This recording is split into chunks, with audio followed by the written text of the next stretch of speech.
There's still so many questions, not just the text like Laura mentioned between Carney and Ford. I want to know who is the person that apologized to President Trump, because President Trump today said that Canada has apologized for airing the ad. Who was that? Was that Minister LeBlanc? Was it Ford? I don't think it was Ford. No, was it Christian, the Ambassador Hillman? Like who was that? That's the question I want to know. I know certainly most people in question period today were curious about whether Carney had seen the ad and approved the ad in advance, but also who's doing kind of the backpedaling would be good to know too. It does sort of all, if you take it in sum or in the aggregate, Shakir, lead us to this point where like it feels like we're no further ahead than we were 6 months ago. Ultimately, when you do kind of contextualize it around people who are worried about their jobs, the state of the economy, the prospect of arriving at some place with the United States where we can take a sigh of relief, like it doesn't feel like it's headed necessarily in that direction. I hope I'm wrong. No, I would agree with you. And I think part of that is just a lack of,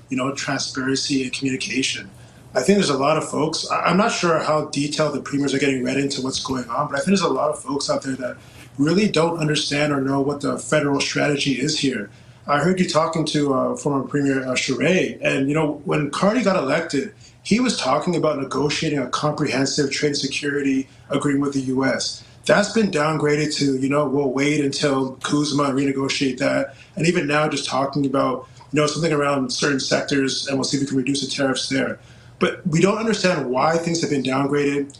What are we not willing to trade off with the U.S.? Who's being more aggressive? I think Canadians understand that Donald Trump is a very frustrating person to negotiate with, and they're willing to give the Prime Minister the benefit of the doubt. And he actually might be making all the right choices here. But without anybody knowing what's actually going on, you can't take comfort in a strategy that just relies on, hey, just trust me, I'm going to take care of this. I think that's his biggest problem. If he can give some color around what's actually happening there and what's going on moving forward, why things are breaking off and who won't give on what, I think he can get some relief here and release some of the pressure politically on him on this trade front. Because again, I think most Canadians can look at Donald Trump and view him as a very unreasonable negotiator, but we don't know what's going on in these trade negotiations right now.